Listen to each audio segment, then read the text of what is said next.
A RTX 5050 é a placa de vídeo mais barata da série RTX 50 da Nvidia. Ela chegou aqui no Brasil por um preço meio absurdo, quase o valor da RTX 5060, mas a cada dia que passa ela tá ficando mais barata ao ponto que se tornou uma opção interessante para quem tá com orçamento limitado. Muita gente fala que é uma placa para jogos competitivos tipo CS, Fortnite, Dota, mas eu acho que não é bem assim. Eu acho que é uma placa que consegue rodar muito bem os jogos mais atuais em Full HD, desde que você saiba que vai ter que colocar os jogos mais pesados no médio, no alto ali o preset para pegar 60 FPS. E é isso que a gente vai testar hoje. A gente vai ver a RTX 5050 em jogos pesados e alguns jogos competitivos para ver se ela dá conta.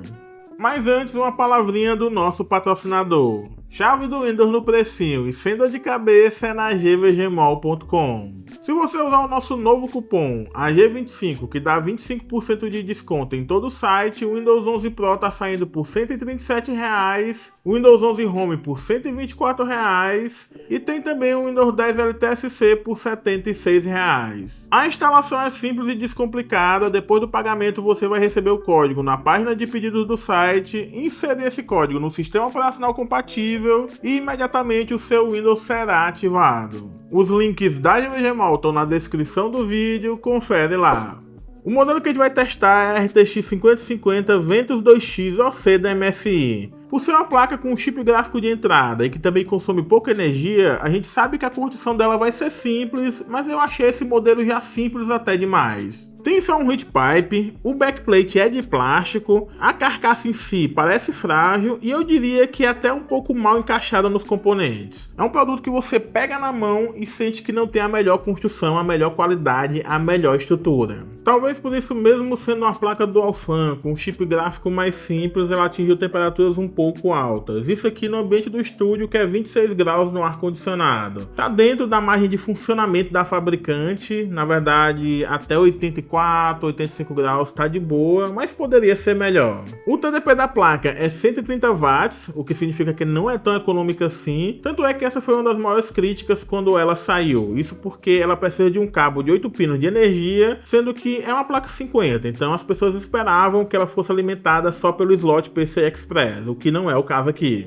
Outro ponto bastante criticado dela, e é característica importante, é o fato de que tem 8 GB GDDR6 de VRAM. Não me incomoda porque essa é uma placa para Full HD, para você jogar alguns jogos no médio, no alto, não é uma placa para Ultra, não é uma placa para 1440p para Quad HD. 8 GB de VRAM para mim tá de boa para uma placa de categoria 50, o que eu não acho que faz sentido é numa placa 60 Ti, ou então até 12 GB numa 5070, mas aí é outro papo. São 4 saídas de vídeo, um HDMI 2.1B e 3 DisplayPort 2.1B também, é o padrão da Nvidia. O resto do setup usado para os testes é um Ryzen 5 7500F, o nosso guerreiro aí que está segurando vários testes de placa de vídeo, e 32 GB de RAM DDR5 a 6000 megatransfers. É um setup de entrada, assim como a RTX 5050, então tá tudo combinando. Os testes vão ser em Full HD porque é a resolução que essa placa dá conta, e quem quer jogar em 4K, Quad HD, vai ter que investir muito mais dinheiro, não vai no RTX 5050.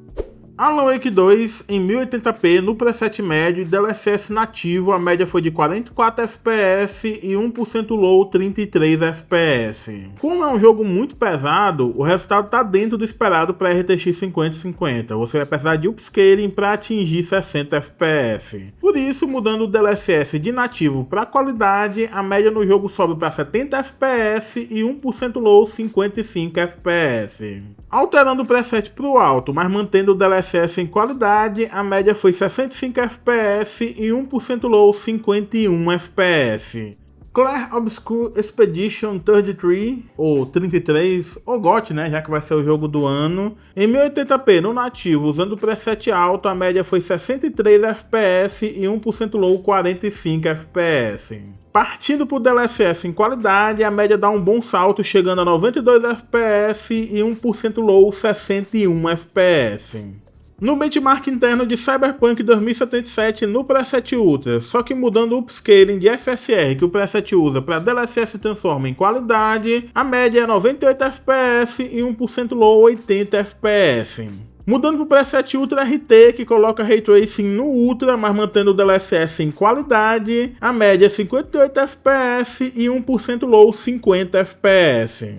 Doom The Dark Ages no preset Ultra e resolução nativa, a média foi 53 FPS e 1% low 43 FPS. Um resultado que é ok, levando em conta que esse jogo usa Ray Tracing de forma obrigatória na iluminação. Ativando o DLSS qualidade, a jogatina fica ainda melhor porque a média vai para 80 FPS e 1% low 62 FPS.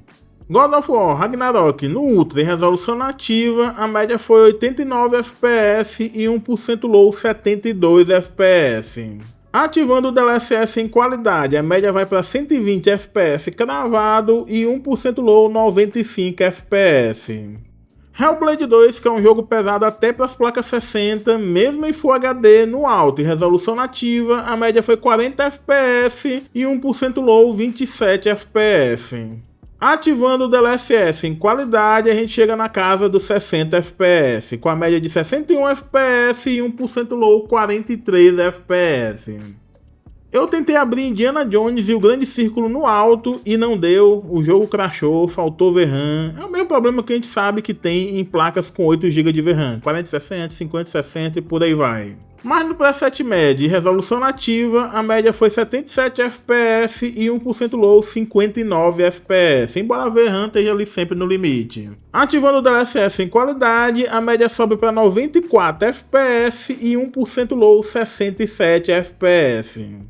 Silent Hill 2 Remake no alto e resolução nativa, a média foi 63 FPS e 1% low 51 FPS. Ativando o DLSS em qualidade para dar aquele boost de desempenho, a média foi 87 FPS e 1% low 68 FPS.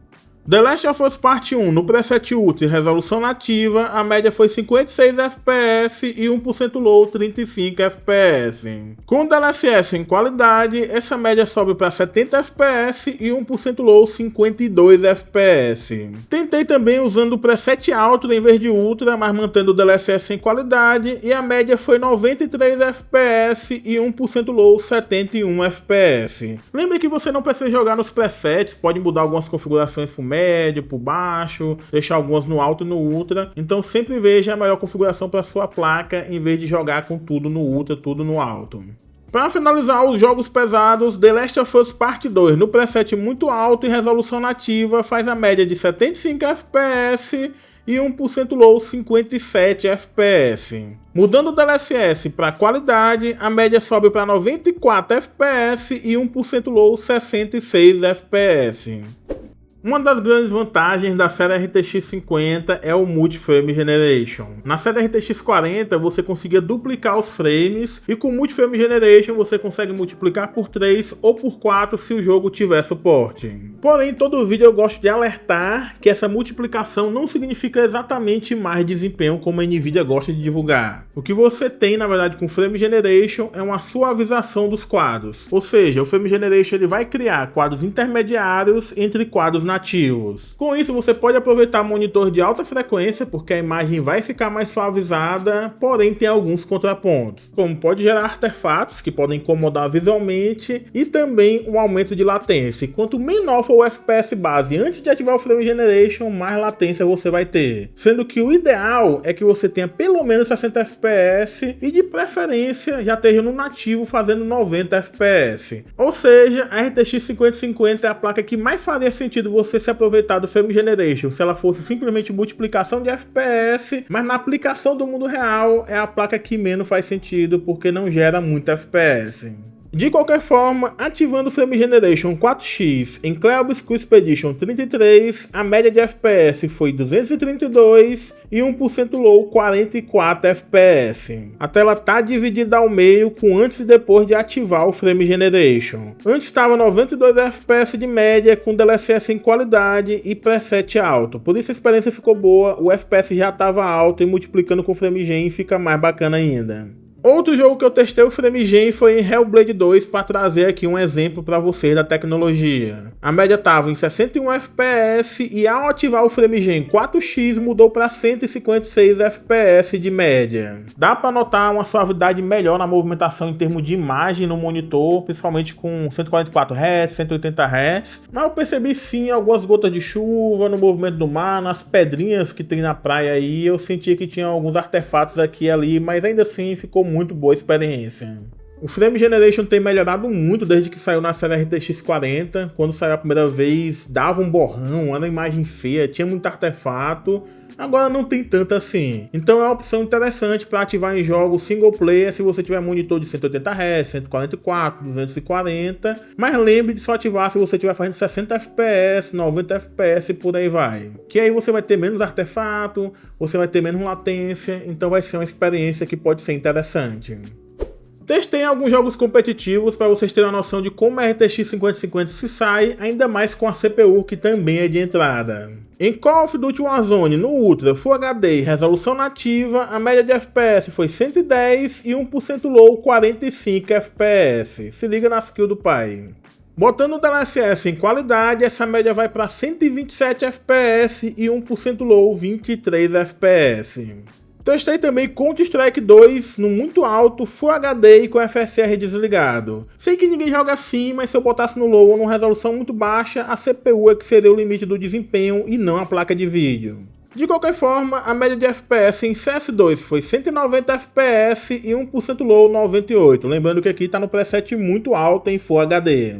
Fortnite é a mesma situação do CS2, então tenho que fazer com que a GPU seja o limitante do desempenho. Em 1080p, no preset alto e DLSS qualidade, a média foi 147 FPS e 1% low 90 FPS. Mudando para o preset épico, essa média vai para 110 FPS e 1% low 70 FPS. Para trazer também um jogo de corrida, eu testei Forza Horizon 5. Na resolução nativa e preset extremo, a média foi 99 FPS e 1% low 80 FPS. Ativando o DLSS em qualidade, essa média sobe para 114 FPS e 1% low 93 FPS. Como eu disse no começo do vídeo, a RTX 5050 não é só para jogos competitivos, é uma placa que consegue rodar bem jogos em Full HD a 60 FPS, desde que você mexa no preset gráfico ou ative o DLSS. Com o DLSS ativado, todos os jogos que a gente testou aqui atingiram 60 FPS, só o Indiana Jones que não foi num preset assim gráfico que seja alto ou ultra, né? O resto foi tudo de boa. E também, se a gente ativar Ray Tracing, começa a pesar um pouquinho mais, como foi no caso do Cyberpunk no preset RT Ultra. Mas aí são situações em que você já está usando Ray Tracing, aí você está querendo demais de uma placa de entrada. Eu diria que Ray Tracing não é nem para placa 60 em Full HD, imagine placa 50. Aí se você quer rodar com Ray Tracing, vai ter que ir para 5070, vai ter que ir para 5080, que são placas realmente bem mais poderosas. Então, desde que você ative o DLSS, desde que você mexa no preset gráfico, dá para você rodar sim os jogos mais atuais e os jogos mais pesados relativamente de boa. Agora, o que vai definir se ela vale a pena mesmo ou não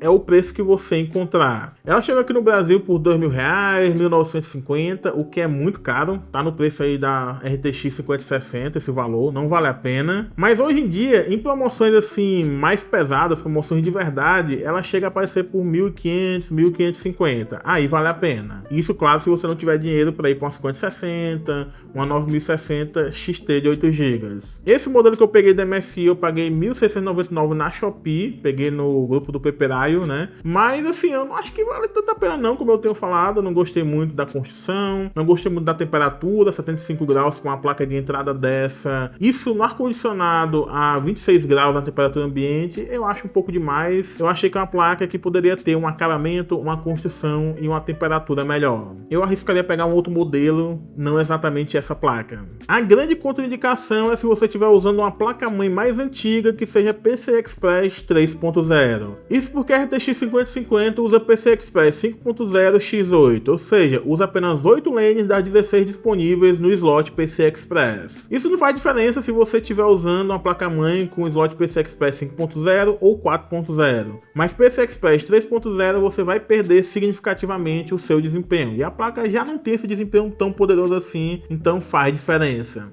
Então é isso, galera, espero que vocês tenham gostado do vídeo. Eu peguei essa 5050 só para fazer esse teste mesmo, só para trazer o conteúdo para vocês. Eu tô pensando até em fazer um vídeo justamente dessa questão do PCI Express 3.0. Comenta aqui embaixo se vocês estiverem interessados. Também não esqueça de dar like, de comentar para ajudar no engajamento e manda esse vídeo para algum amigo seu que está interessado em pegar a RTX 5050. Falou e a gente se vê no próximo vídeo.